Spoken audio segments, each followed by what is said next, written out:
Bonjour Patrice, peux-tu te présenter? Bonjour, alors je suis Patrice, je suis tireur couleur numérique exposition. Ça fait bientôt 29 ans que je travaille chez Picto. Alors j'ai commencé en tant que développeur de films Picto. Je faisais du développement C41 aussi, C noir et blanc. Le noir et blanc, c'était une partie un peu spécifique et qui me plaisait le plus parce que c'était un développement un peu à la carte, enfin surveillé.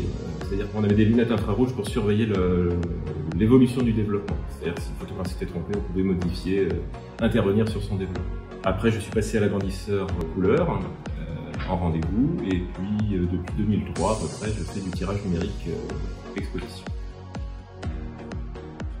Alors ma spécialité, eh bien c'est ça, c'est-à-dire que je fais du tirage maintenant en rendez-vous, mais derrière un écran d'ordinateur. Et avec le photographe, après on décide ensemble de ce qu'on va faire comme type de sortie, si ça va être une sortie en jet d'encre ou une sortie sur un imageur numérique pour faire un tirage argentique aussi.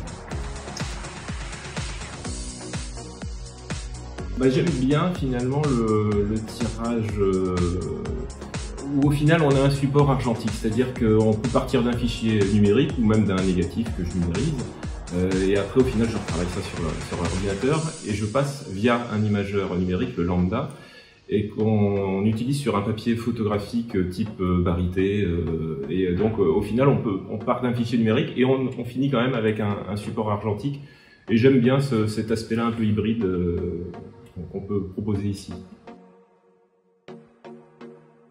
Alors c'est très variable, ça dépend. Si le photographe m'apporte des fichiers numériques qui sont déjà précalés, ça peut aller assez vite, c'est-à-dire qu'on va intervenir ensemble derrière l'écran. Il va me dire bon, ici je voudrais un petit peu plus contrasté, là cette partie-là, il faudrait me la déboucher, ou c'est là au contraire me la densifier.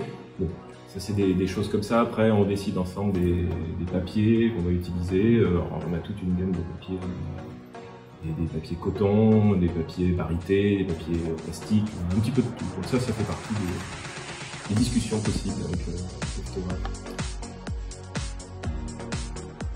Il n'y a pas vraiment, enfin c'est très différent à chaque fois. Chaque tireur a un peu sa clientèle, des photographes attitrés qui reviennent régulièrement nous voir, et puis il y a des nouveaux photographes. Alors j'aime bien aussi les nouveaux photographes parce que c'est vrai qu'on découvre tout un univers. Et il y a une part, il n'y a pas qu'une partie technique, il y a une partie aussi de compréhension de ce que souhaite l'artiste, l'accompagner dans son travail. Parce que parfois, on peut être pas insensible, mais ne pas forcément comprendre l'univers du photographe, mais on est là pour réaliser son travail, et donc il faut quand même qu'on arrive à lui apporter ce qu'il souhaite. Donc c'est un échange qui est intéressant. Cet aspect-là me plaît bien, justement, l'aspect échange avec les artistes. J'aime beaucoup parce que la photo, des fois, il y a besoin d'un discours ou d'apporter des explications à l'image. Alors, la partie technique, ça c'est ma partie, c'est à moi de réaliser des fois. J'ai déjà eu des photographes qui m'ont dit: je voudrais que tu me donnes un effet un peu plus chewing-gum. Alors, bon, comment définir l'aspect chewing-gum sur une image? Bon, il faut interpréter, mais bon, après, quand on commence à connaître l'artiste, on voit un petit peu ce qu'il entend par certaines expressions. Donc on adapte.